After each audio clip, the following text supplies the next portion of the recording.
the Mississippi, North America's largest river. The Native Americans called it Father of Waters.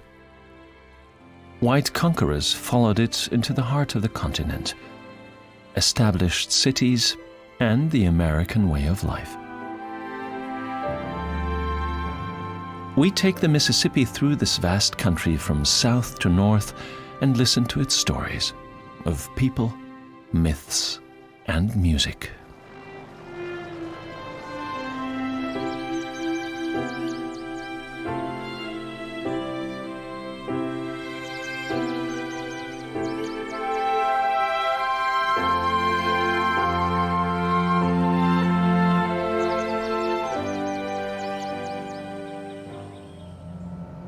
A river reaches its destination. This is where the Mississippi meets the Gulf of Mexico.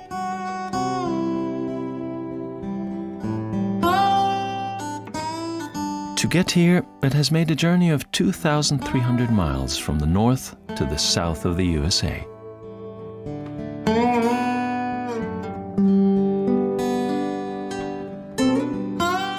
Over the last 5,000 years, its murky waters have pushed the river's mouth 50 miles out into the open sea. The result is a vast marshland.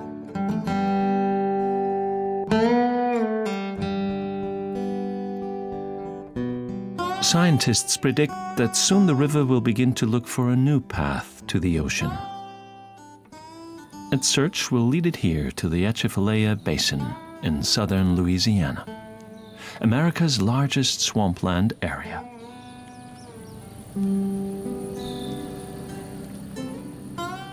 Early morning is the best time out here, according to David Elmond. Until the mid-20th century, this wetland area was virtually cut off from the rest of the USA. Visitors here were rare, where the population, still known today as Cajuns, continues to live in a kind of willing isolation. Usually around a lot of people most of the time during the day at my business. But when you get out here, it's just a wonderful peace that comes upon you and brings a lot of good feeling to the soul. I've spent many a days as a young boy when this area of the lake dries up in the winter, in the summer, late summer, we would walk through these forests and build little houses, little camps, and come out here and run away from everybody and to be alone, and we would hunt and fish out here as little boys. David Elmond's ancestors migrated here generations ago from Germany. They were given their last name by their neighbors, the Acadians, French settlers who were banished here by the English in the 18th century. When the Acadians were exiled from Canada and they took the wrong river thinking they were going up the Mississippi to New Orleans and ended up in the middle of this swamp, that they took a liking to it and remained here for 300 years. And with that, the culture remained as well. It must have been a truly archaic world they found before them, deep in the primordial, enchanted cypress forests. But somewhere along the line, the American lifestyle made its way here too, and today the last of the swamp cabins stand abandoned.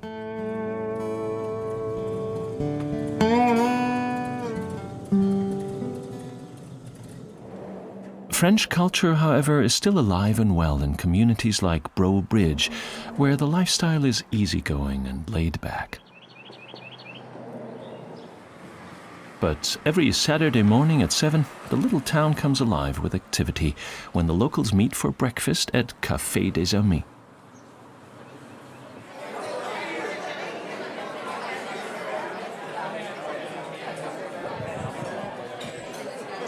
Antoine Malençon is a regular.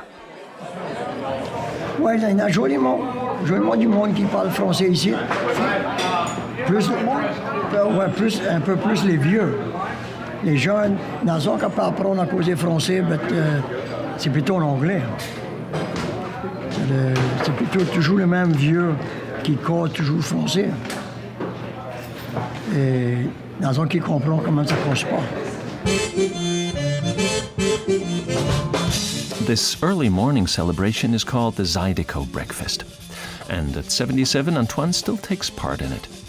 Acadia, as southern Louisiana is also known, is dancing country. Age and skin color don't matter here. Life in the swamplands is known for being wild and sensual, and so is the music.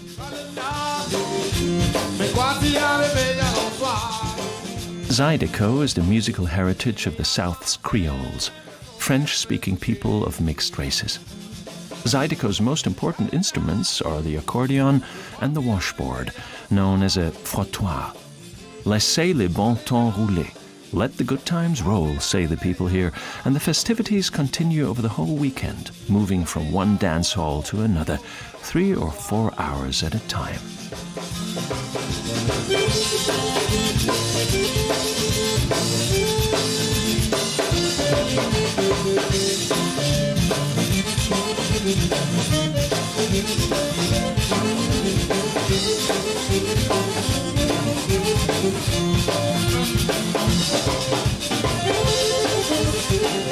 Je retire.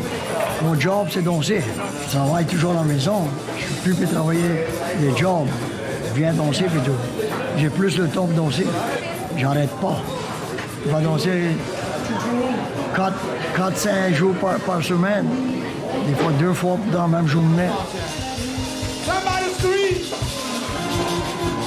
J'aime danser. J'aime danser. Ouais. Tout le monde qui vient par ici, ça ne veut plus partir. Ça veut rester ici. Parce que ça s'amuse ici. Ça manger, ça aime le manger, ça aime le monde, ça rencontrer le monde est voyant avec le monde de loin.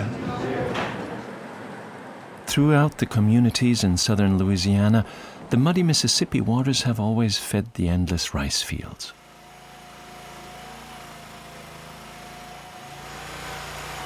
The motorboats are one of the few recent developments in working the fields. And one person in particular played a large role in getting them here. Don Ellman is a crawfish farmer.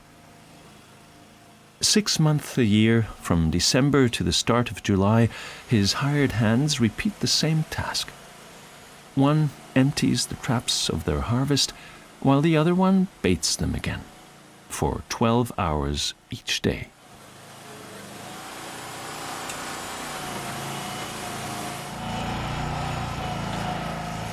Rice is a natural industry in Louisiana, and we take the rice fields and then turn them into crawfish ponds. So it's a rotation crop.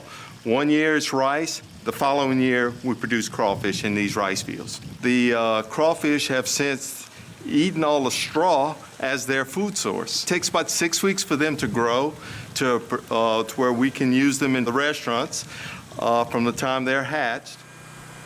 90% of the world's crawfish production comes from Louisiana, a true American success story.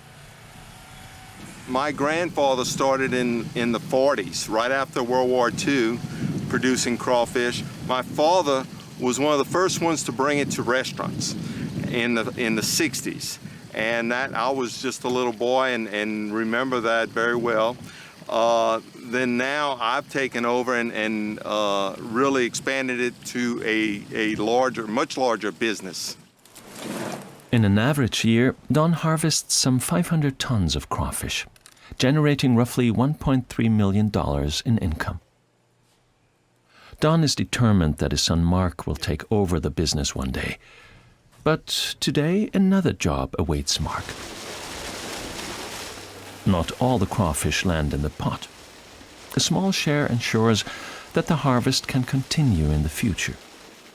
Mark puts the survivors out where the rice is still growing.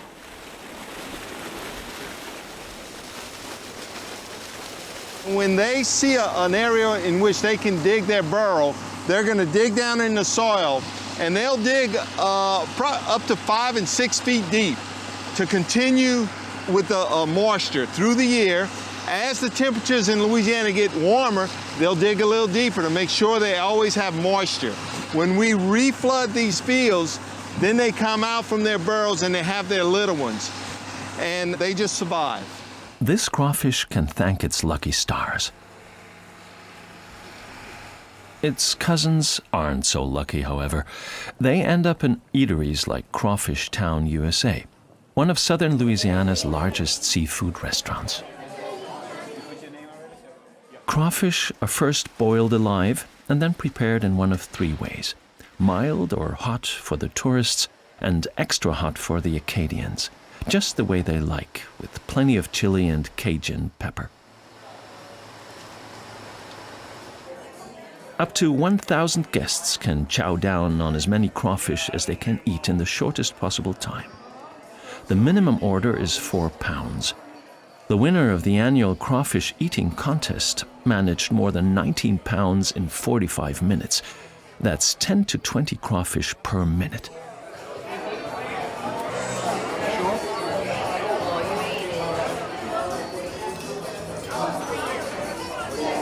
The crawfish is the emblem of Acadia, still a small remaining vestige of faraway France.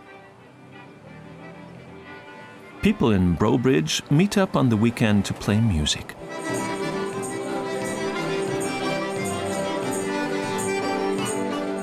These jams are completely voluntary. Players come, play, and leave when they want.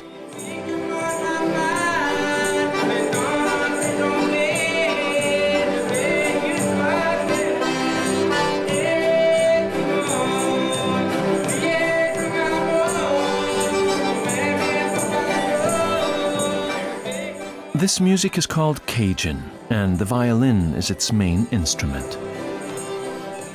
They play their songs of joy and sorrow for hours on end. America is never closer to its roots than in moments like this. Once again, we head out into the quiet, mystical world of the Atchafalaya Swamp.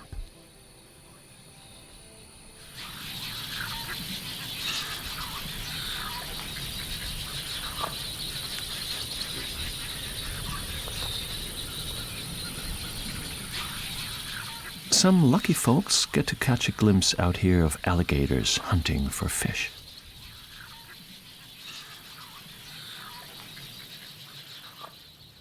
Just like the amateur anglers, enjoying a weekend excursion in Louisiana's magical swamps. It's Sunday evening in the land of the Acadians when the locals wrap up their weekend of dancing at Angel's Whiskey River Landing. And naturally, Antoine is there too.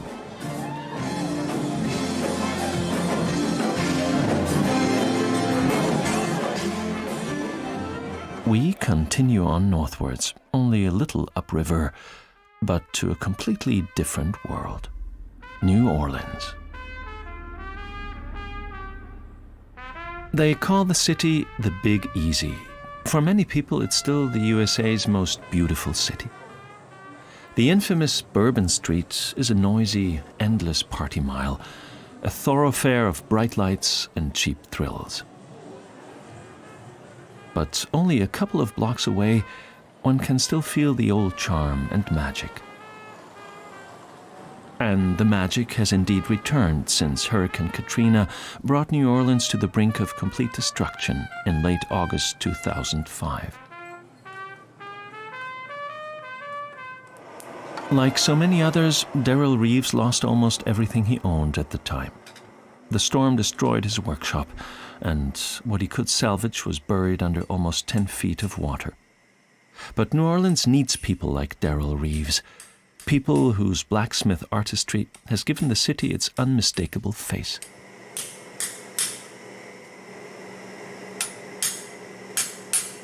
This particular fan piece is old. The earliest I seen this was 1830, when it was drawn up for a house on Dauphine Street. Now you might see this at a couple buildings around in the quarters. This old finial is from the restoration work at Old Chalmette Cemetery. That gate was fabricated in 1872.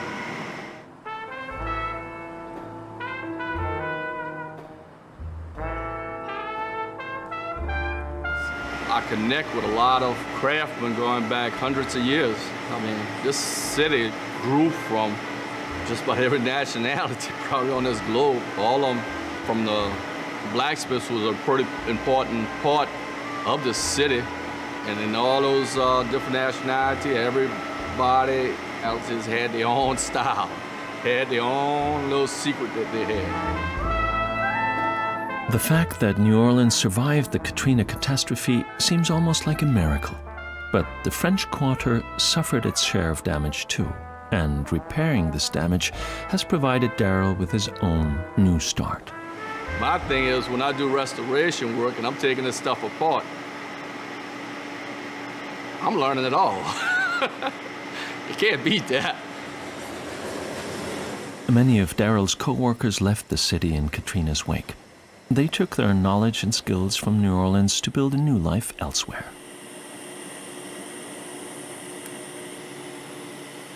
We have a lot of restoration work in the city, but the restoration work in the city by itself won't pay the bill. I do a lot of furniture. I design a lot of different type of metal pieces. All the knowledge I get from doing the restoration work, I put it in my pieces. Daryl's workshop is part of a long-standing tradition and upholds a pride in handicrafts and uncompromising sense of beauty. After the shock of Katrina, Daryl Reeves and his colleagues are making New Orleans a lively, vibrant city once again. And this vitality is nowhere more evident than in Faubourg Trémy, a neighborhood largely populated by skilled laborers and located just behind the Vieux Carré, the city's tourism center. 200 years ago, this area was home to the majority of the city's first free people of color, most of whom were illegitimate children of white immigrants and their black lovers. They were joined by freed slaves and new arrivals from the Caribbean. Trémy has remained the New Orleans of the working class, above all of Afro-Americans and their culture, which continue even today to make New Orleans so unique.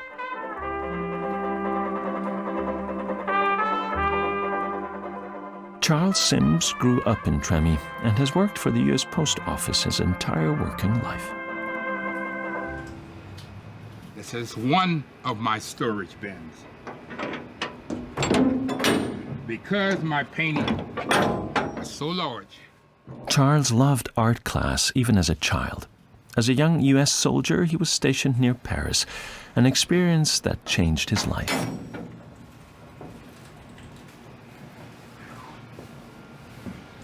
This is a location of my smaller paintings.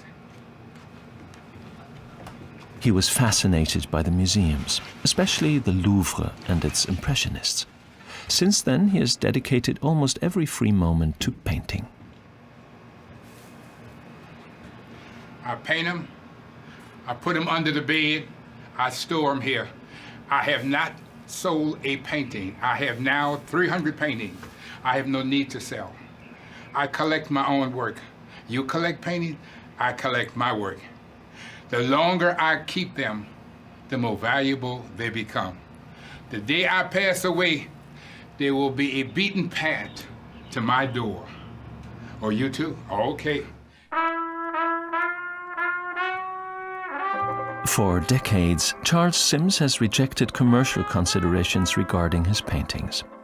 Instead, he wants to chronicle the life of his city in paintings as a humorous observer of its day-to-day events.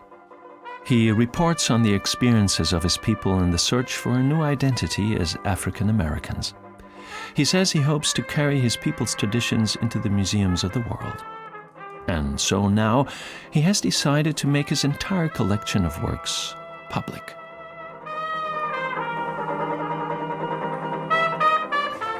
This is about New Orleans. Oh, this is a parade. This is the band that preceded the parade. as you can see here. And when the band got to me, the young ladies down here did what they call a boot 'em up. And I'm shocked because the young ladies, they were just overexposed in my view. And I was told by someone, the dance that they were doing is an African dance that when a young lady cross over into womanhood, they have this procession where she has to show her capabilities to the male of the tribe, and this is the dance that they perpetuate, that they do. So then I felt more comfortable. As we're exchanging goodbyes, Charles Sims tells us of his dream to have an exhibition in Paris, the city in which his artistic dreams first came true. Tremy is famous above all as the birthplace and the stronghold of a type of music that swept the world a century ago. The tradition of New Orleans jazz is alive and well, thanks to musicians like Kermit Ruffins. Louis Armstrong is his role model.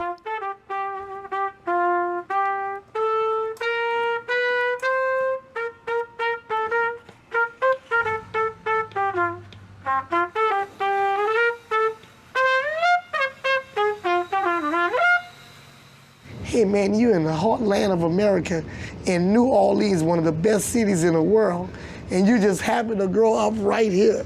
I mean, it's all by chance. You never know where you're gonna be born and raised. So I mean, as a kid, it's the best feeling because you come to growing to know who you are and where you're from and what the world is about, and it's a blessing to grow up in New Orleans. Kermit was once a street musician, living from the tips he received from tourists. Today he plays throughout the entire world. I fell in love with the Treme when I realized all the musicians that were surrounded around that neighborhood and lived in that neighborhood. I just totally fell in love because I was lucky enough to sit at the bar and talk to those guys all the time. I made my living and found myself in a Treme. I realized that I was going to be playing jazz music for the rest of my life.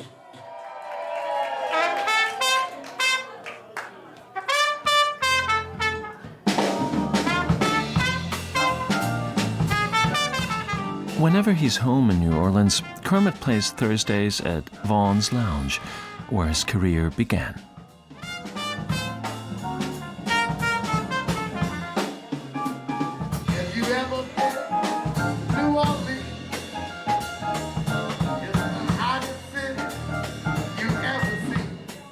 Katrina scattered the players from the New Orleans music scene to the four winds. Only a few, like Kermit, returned. If New Orleans is to win back its soul, then it needs jazz. It's the lifeblood of the Big Easy on the Mississippi.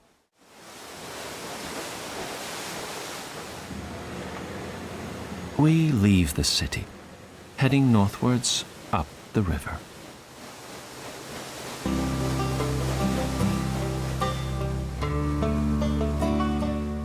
The proud wild current was forced into dikes over 100 years ago, and they've grown each year.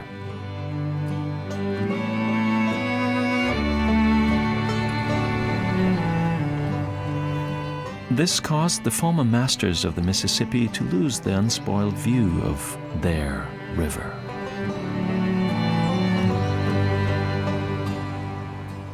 Antebellum they are called, these pre-Civil War mansions from the heyday of the Old South.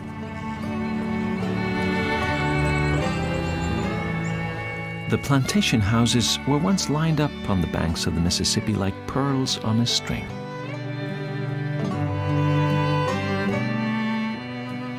San Francisco is by far the most impressive of these homes.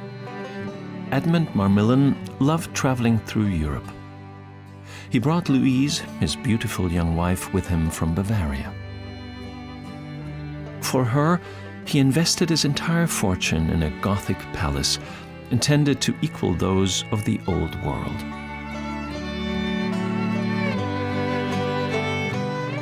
Chroniclers report that on full moon nights, the couple would invite guests for a soiree where the mansion's windows and doors were thrown open for the view of the Mississippi.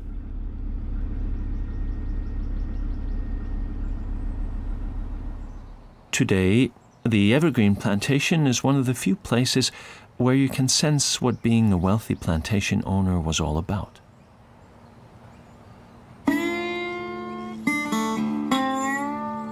Reminders of a dark chapter in America's history.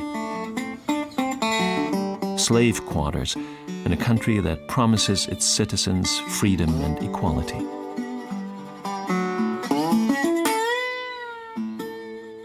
The inventory of the owner's possessions lists 54 slaves who lived here in 1835. The blacksmith named West cost $1,500, while a crippled cotton picker Chloe is listed at $300. These people and millions of others were regarded as simple commodities with no rights.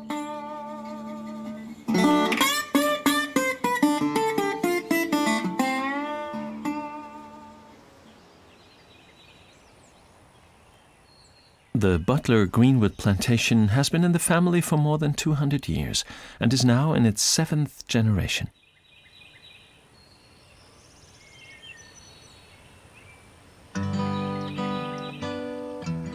Anne Butler's ancestors were Puritans from England. They were well off, but it was unseemly to make a show of wealth. This was the elite, the aristocracy of the South. The first generation was the first doctor in the area. The second generation was on the first Louisiana Supreme Court as the Chief Justice for 25 years. They were planters. At the same time, they had a very cultured lifestyle.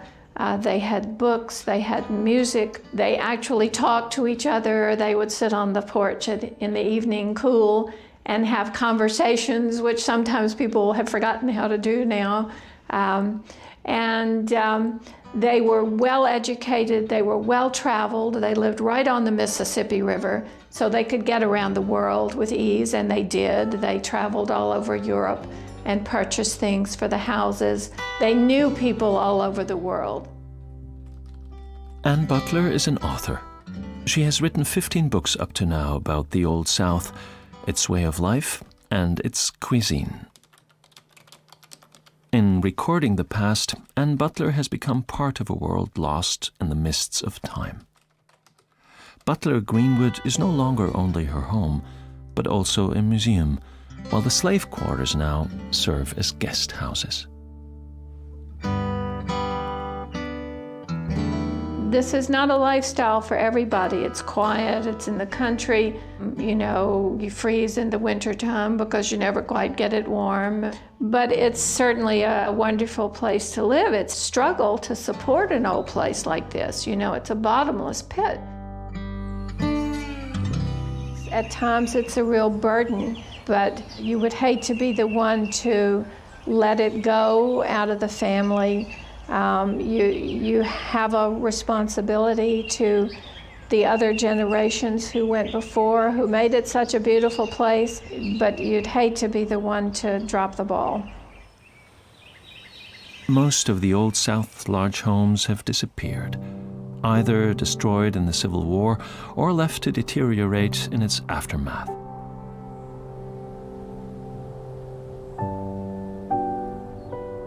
The world of Gone with the Wind is gone indeed, just like Scarlett O'Hara's Tara. It is like some distant dream, the remnants of which we can still see in the ruins of Windsor, once America's most majestic home.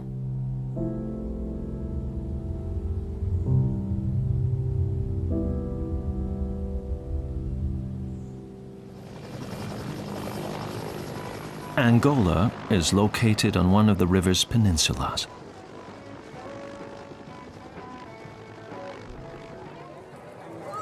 At first glance, this seems like any other arts and crafts flea market held on 4 Sundays in October. The only items on sale here, mostly furniture and home accessories, are produced by the residents of this place. It all seems very relaxed.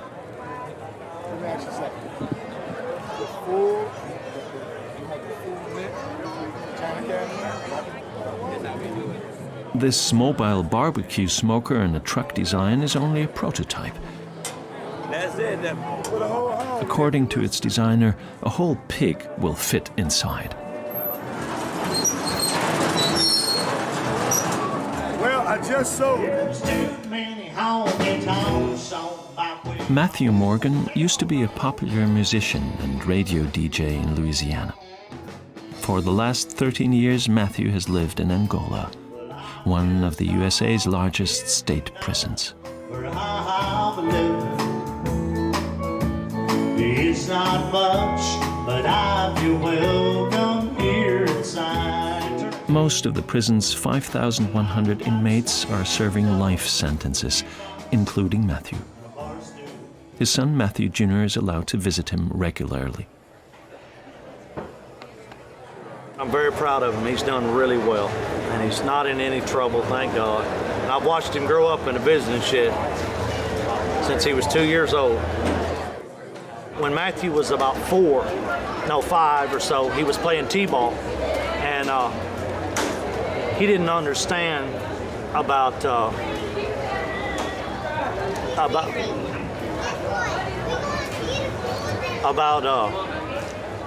me being in prison and about how it worked. And he would say, "Dad, can you come to my game?"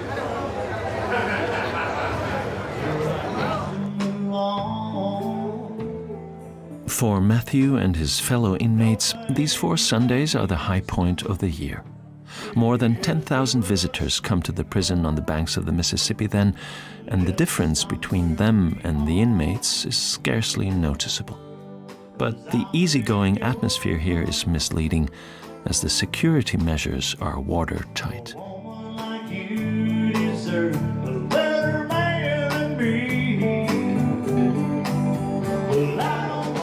Like many of the inmates, today Matthew can also sell what he has made behind bars and keep around 70% of the earnings. The music is the hobby, just the fun. This is the money. This is how I earn my living here. I'm able to give my son money for his birthday, money for Christmas. I'm able to help with his school supplies and his clothes to a certain degree because they're very expensive. But I do what I can. I make thousands of dollars now. I'm not bragging. I'm just saying God's been good to me. I'm blessed. I make real good art. I make real good money doing this art, and I love it, man. I can paint stuff like this, and I get lost into it. But the actual main attraction is the Angola Rodeo.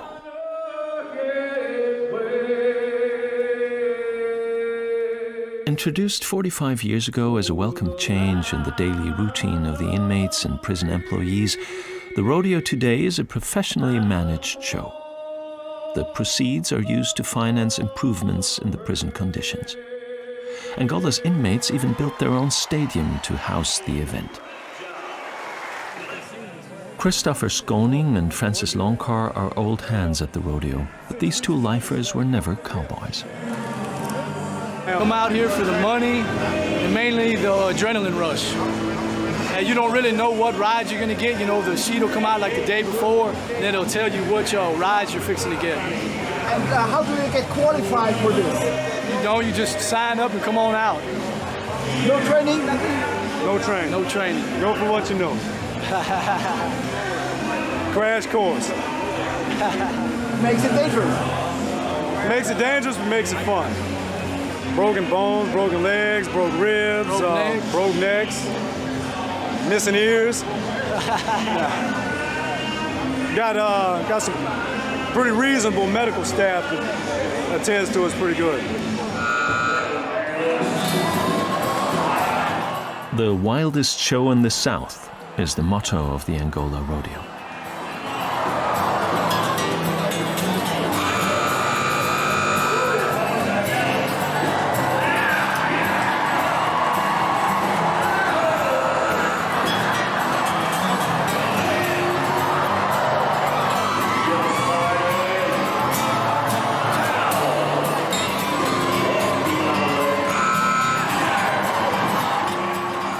He did it.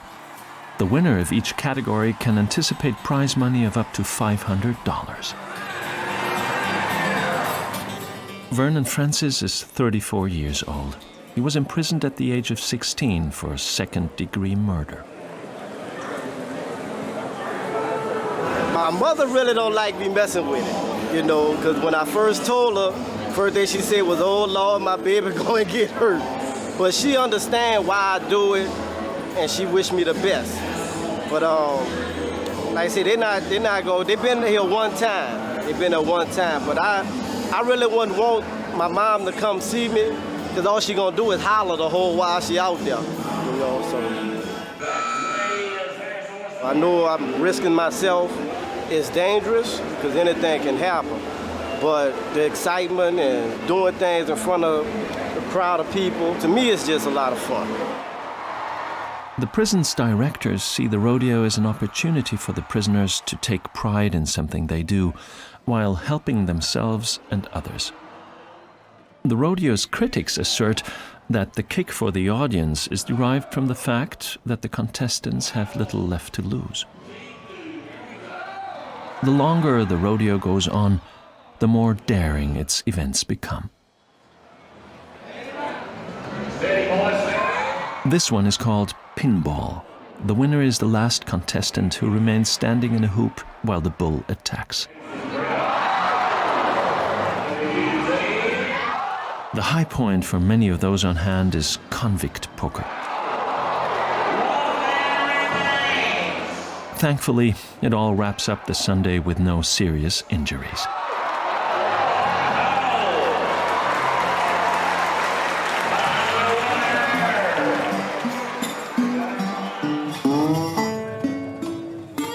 As we're leaving, the warden of Angola Prison tells us he hopes that the rodeo has helped both the visitors and the inmates understand that a life behind bars also has meaning and purpose.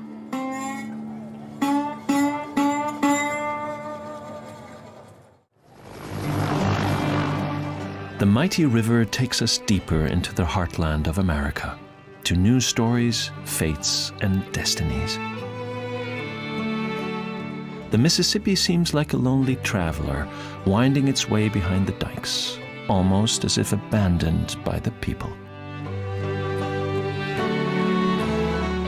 5 a.m. Sunrise. A short night comes to an end for 161 men and women. They come from all over the country. A boat landing near the city of Natchez is their meeting point. Melissa Morrison gives final instructions. Her friend Keith Benoit held the first Fatwater Kayak Challenge 8 years ago. This kayak race is prepared like a commando raid. After only 2 hours sleep, Keith can apply what he learned in 5 years as a member of an elite Marines unit. Every year, Keith and Melissa work towards this day. And once again, Fatwater is a major sporting event. Getting the last kayak prepared takes longer than planned, but then everything is ready.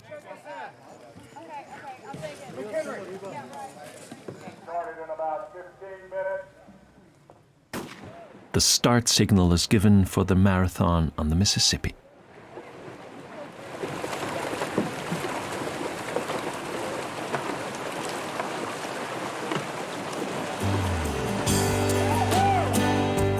This is a real challenge, even for experienced kayakers. They're looking at a 42-mile journey downstream. The field disperses quickly, and the pros take the lead. Keith and Melissa are among the front runners, and they're determined to set a personal record.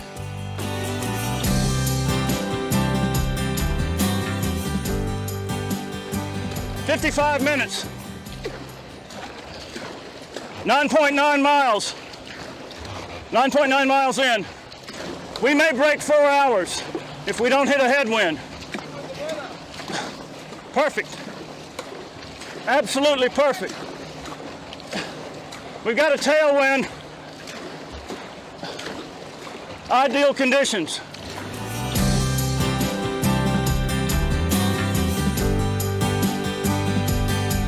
Most of the contestants take an easier pace, but all of them expect ideal conditions from the organizers. This is the third year the United States Coast Guard has closed down the river to commercial traffic. You'll see a lot of barges out here, but they're stopped. They're not allowed to pass through the river while we're out here. So now when we have our race, this is the third year they've given us what they call a marine safety zone. They shut down traffic from the bridges at Natchez to Grand Gulf. And it's really made a difference in our turnout. More people are coming because they're not afraid anymore. They were afraid of the barge traffic and the huge wakes. But as you can see from my excellent seamanship, wakes are no problem for us.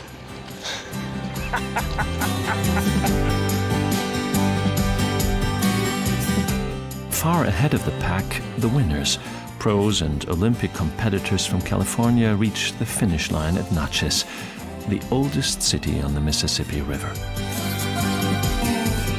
Keith and Melissa give their all to beat the 4-hour mark this year. They have paddled this course regularly once a month, and it takes years to find the ideal line in the current.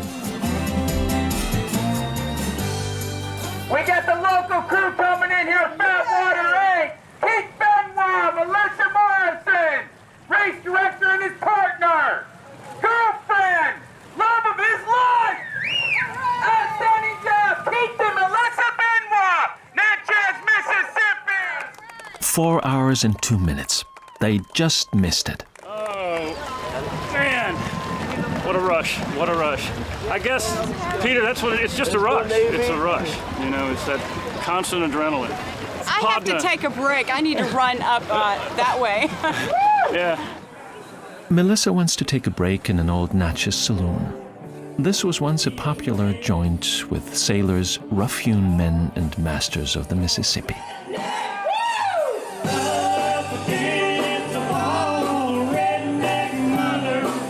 Today, Keith and Melissa celebrate their race. Completely exhausted, they still look forward to a new attempt at breaking the 4-hour mark next year. Maybe then even kayakers from the old world will be among them.